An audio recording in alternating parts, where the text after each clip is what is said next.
खिपरो में कम कंदड़ NGOs में मकामी नौजवाननि खे रोज़गार ॾियण में नज़रअंदाज करण ख़िलाफ़ खिपरे में यूथ फोरम पारां अब्दुल गनी बोज़दार, मलूक दर्स कंबर बोज़दार, हारून समेत जो इस्माइल गज्जू ऐं ॿियनि जी अॻवानीअ में उन्हनि में प्ले कार्ड खणी शहीद चौक खिपरो ते एहतजाजी मुज़ाहिरो कयो वियो। असां ही नौजवान जो मसलो खणी मीडिया जे अॻियां आया आहियूं त सागर ज़िले जा नौजवान न आहिनि, सागर ज़िले जा नौजवान न आहिनि, उहे ट्रेंड आहिनि, हू क्वालिफाइड आहिनि, पर हिते मक़ामी NGOs सागर ज़िले में जेके कमु कनि पियूं उहो पंहिंजो हथधर्मी करे ॿाहिरनि ज़िलनि जा ॿियनि सूबनि जा माण्हू भर्ती करे हिते वारनि जो हक़ मारनि पिया।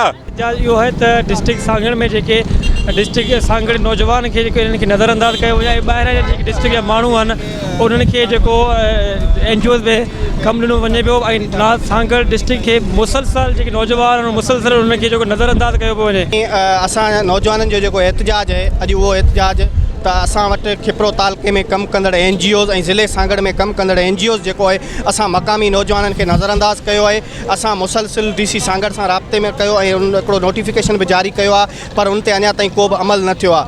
ऐं 8 तारीख़ खां मथे जेके आहिनि 12 माण्हू जेके बलोचिस्तान, KPK, पंजाब ऐं मुख़्तलिफ़ ज़िलनि जा माण्हू जेके आहिनि उहे असांजे तालुके में असांजे ज़िले में कमु करे रहिया आहिनि। असां जेको आहे मतिलबु DC साहब जे नोटिस मुताबिक़ जेके आउट ऑफ डिस्ट्रिक्ट जा माण्हू आहिनि उन्हनि खे हितां खां निकाली ॾिनी वञे। ठीकु आहे, त जीअं हिते जा लोकल आहिनि डिस्ट्रिक्ट सागर जा तालुके खिपरे जा ॿिनि तालुकनि जा माण्हू उन्हनि खे दर्जी ॾिनी वञे। ऐं असां जे गुज़ारिश कयूं था MNA साहब सां, MPA साहब सां, तो वो असांखे वधीक सपोर्ट कनि AC साहब सां बि। मज़ीद खबरों और तफसीलात के लिए विजिट करें हमारी वेबसाइट www.awamiNewsHD.com।